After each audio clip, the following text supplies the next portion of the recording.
¿Qué tal, jóvenes? Buenos días. Bueno, siguiendo con los temas del parcial 2, donde analizamos seguridad e higiene industrial.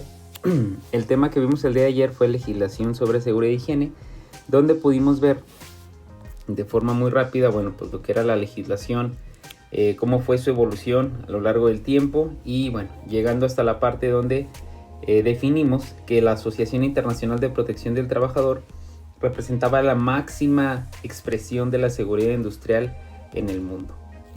Esta asociación posteriormente evolucionó a lo que es la Organización Internacional del Trabajo, la cual es un ente de la Organización de las Naciones Unidas, que está conformada pues por gobiernos, empleadores y trabajadores, y que tiene como finalidad pues establecer normas de trabajo, formular políticas y elaborar programas promoviendo el trabajo decente de todas las mujeres y hombres.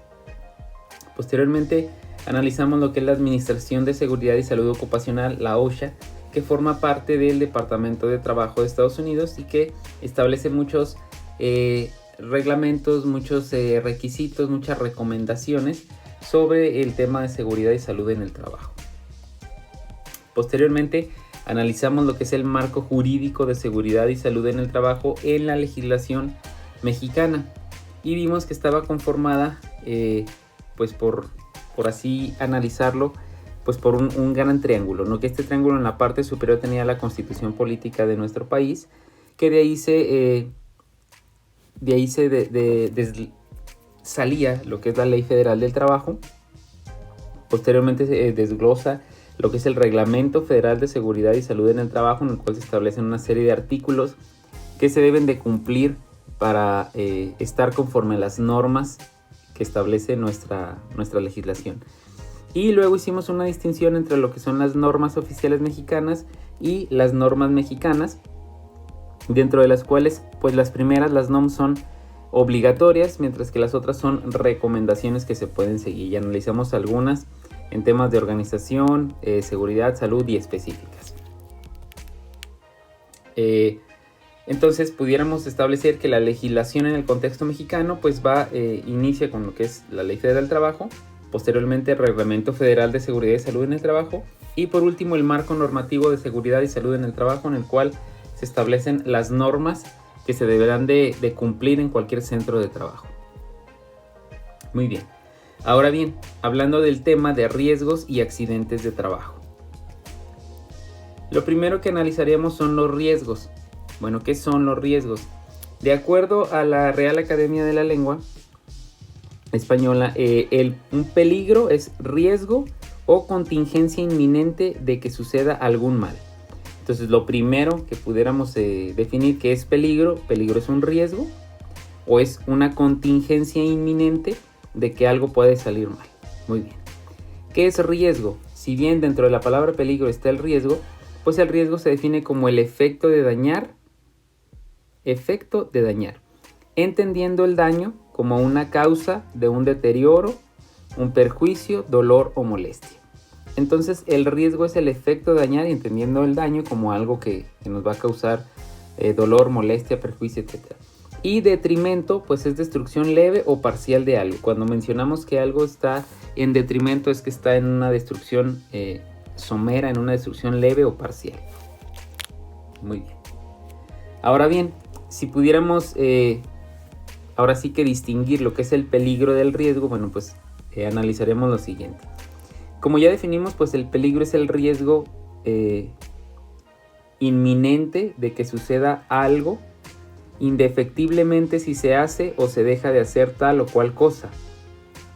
Es decir, por ejemplo, un peligro sería no abrir la puerta con el tren en movimiento. ¿Por qué? Porque implica un riesgo inminente de que pueda suceder tal o cual cosa. En este caso, pues algún daño, ¿no?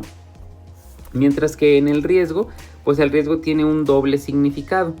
Nos habla de probabilidad de que suceda algo y nos habla de una consecuencia. Cuando nosotros hablamos de la probabilidad que suceda algo, estamos hablando de que puede ocurrir o no, es decir, correr el riesgo de morir en la operación. Ese sería un ejemplo. ¿Cuál sería en el caso de un riesgo? ¿Cuál es el riesgo de operarme? Bueno, desde el punto de vista de probabilidad, pues existe el riesgo de morir durante la operación, a manera de ejemplo. Y la consecuencia, ¿cuál sería la consecuencia? Pues la consecuencia sería el riesgo de muerte. Es decir, usando como ejemplo esta parte de entrar a una operación, ¿cuál es el riesgo? Pues el riesgo es morir durante la operación. Se corre el riesgo de morir durante la operación. ¿Y cuál sería la consecuencia? Pues la muerte misma, ¿estamos de acuerdo? Entonces, insisto, hablar de riesgo implica dos significados: la probabilidad de que suceda algo y la consecuencia de que suceda eso, ¿estamos de acuerdo? Ahora bien, la consecuencia se puede medir.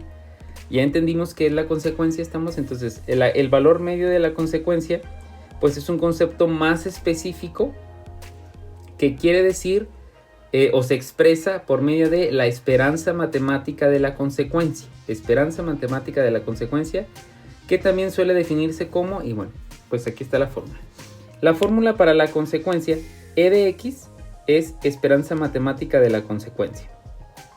Entonces, la esperanza matemática de la consecuencia es igual a la sumatoria de los porcentajes del número de accidentes. Vamos a sumar todos los porcentajes del número de accidentes que yo tenga registrado por las cantidades de muerte. Es decir, para yo determinar cuánto es el valor de la consecuencia, voy a multiplicar número de accidentes por cantidad de muertes. Número de accidentes por número de muertes, ¿ok? Mientras que el daño, número total de muertes en este caso, va a ser igual a la esperanza matemática de la consecuencia, el valor que acabamos de calcular, por el número de accidentes, ¿sí? Para que estas fórmulas queden un poquito más claras, vamos a revisar un ejemplo. Entonces, consideremos el caso de la Comisión de Energía Atómica de Estados Unidos, que entre 1943 y 1970 obtuvo los siguientes casos de accidentes. En la tabla se muestra que la cantidad de muertes, en este caso fue 1, 2, 3, 4, 5, etcétera, ¿no? Y el número de accidentes por cantidad de muertes se tuvo 247 accidentes con una muerte, 13 accidentes con 2 muertes, 3 accidentes con 3 muertes, 2 accidentes con 4 muertes y un accidente con 5 muertes. Ok. Entonces, a partir de esta tabla vamos a determinar en un primer momento la esperanza matemática de la consecuencia, que sería E de X es igual a la sumatoria del número de accidentes por el número de muertes. Entonces, lo primero que hay que determinar es lo siguiente. Yo tengo E de X igual a 247, que es el número de accidentes, entre 266, que es el total del número de accidentes. Cuando yo divido 247 entre 266, estoy calculando el porcentaje de número de accidentes. ¿Estamos de acuerdo?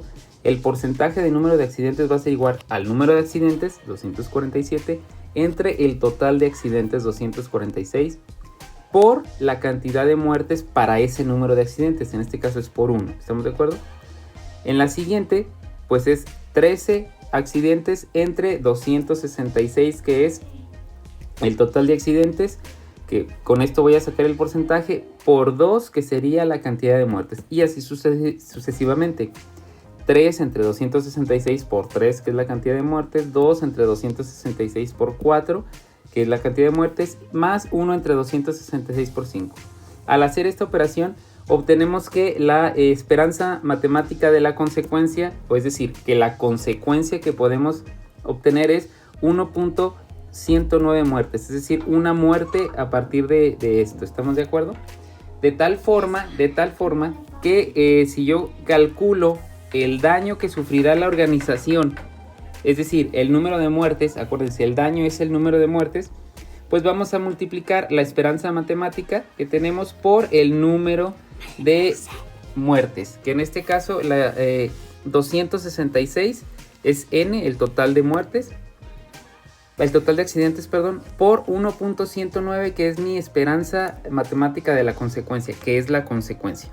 Por lo tanto, al multiplicar 266 por 1.109 da 294.99, que redondeados son 295 muertes. Entonces, este ejemplo nos dice que la consecuencia, a partir de los datos que tenemos, es 1.109 muertes, y que el daño